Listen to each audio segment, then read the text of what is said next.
président ivoirien Alassane Ouattara et son gouvernement ont déplacé mercredi à Grand-Bassam un conseil des ministres extraordinaire afin de montrer que la Côte d'Ivoire continue sa marche inexorable vers le développement. La Côte d'Ivoire continue sa marche. La Côte d'Ivoire ne se laissera pas intimider. Les Ivoiriens sont unis et nous demeurons un pays, une terre d'hospitalité. Le corps d'un jeune homme a été retrouvé mardi par des riverains à Grand-Bassam, faisant passer le bilan de l'attaque djihadiste de dimanche à 19 morts.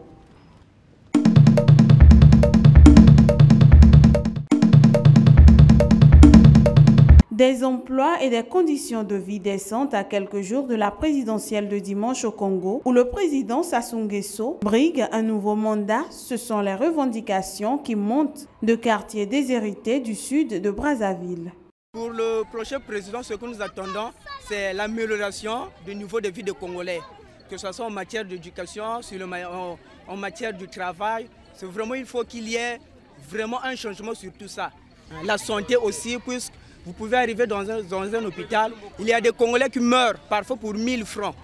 Pour 1000 francs, le Congolais meurt.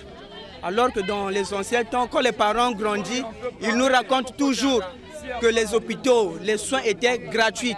En dépit d'une croissance économique robuste ces dernières années, le Congo-Brazzaville, dont l'État tire l'essentiel de ses recettes de l'exploitation pétrolière et forestière, continue d'accuser des taux élevés de pauvreté et d'inégalité, d'énormes déficits d'infrastructures et d'imposants problèmes de développement. Que toute la jeunesse soit sous la responsabilité de l'État.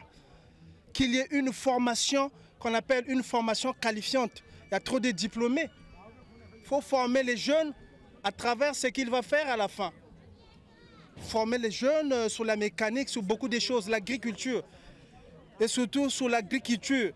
Les jeunes ne font pas l'agriculture. Quand tu vas à l'agriculture, là-bas, c'est les mamans qui font ça. Les mamans n'ont pas la force.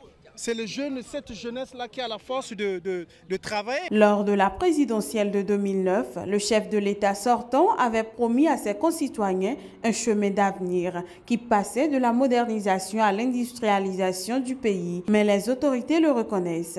Dans son programme, Sassou Nguesso vante le niveau d'études globales des Congolais, signe des efforts des autorités dans le domaine de l'éducation, mais constate que 60% des diplômés sans emploi sortent de l'unique université publique de ce pays d'environ 4,4 millions d'habitants.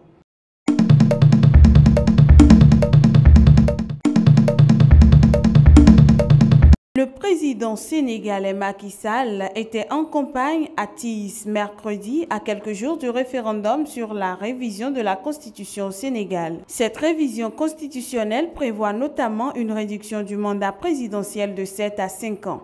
Il est essentiel que cette politique politicienne ne pollue pas l'atmosphère pour que les citoyens, en toute connaissance de cause, puissent voter massivement ce projet qui va renforcer définitivement notre démocratie afin qu'aucun président de la République élu ne puisse plus faire plus de 2 mandats de 5 ans.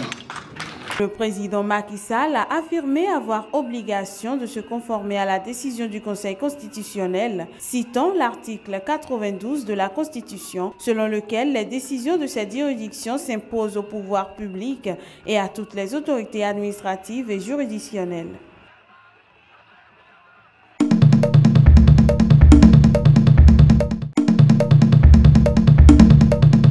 Il n'y aura ni paix ni stabilité sans référendum d'autodétermination au Sahara occidental, a déclaré mercredi à Alger un dirigeant du Front Polisario qui milite pour l'indépendance du territoire annexé par le Maroc.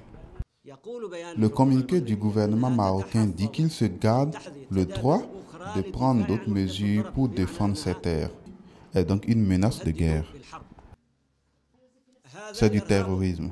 Nous le considérons comme une contribution à la colonisation et nous pensons que, pour le bien du pays, des lieux saints de l'islam et lieux de pèlerinage des musulmans, de ne pas se mettre du côté des oppresseurs et de soutenir les opprimés. C'est ce que nous souhaitons de la part de l'Arabie saoudite. Un référendum d'autodétermination prévu depuis 1992 sur l'ancienne colonie espagnole sous la supervision de l'ONU est sans cesse reporté depuis. Rabat propose depuis 2007 un plan d'autonomie sur sa souveraineté alors que le Polisario soutenu par Alger continue de réclamer une consultation électorale.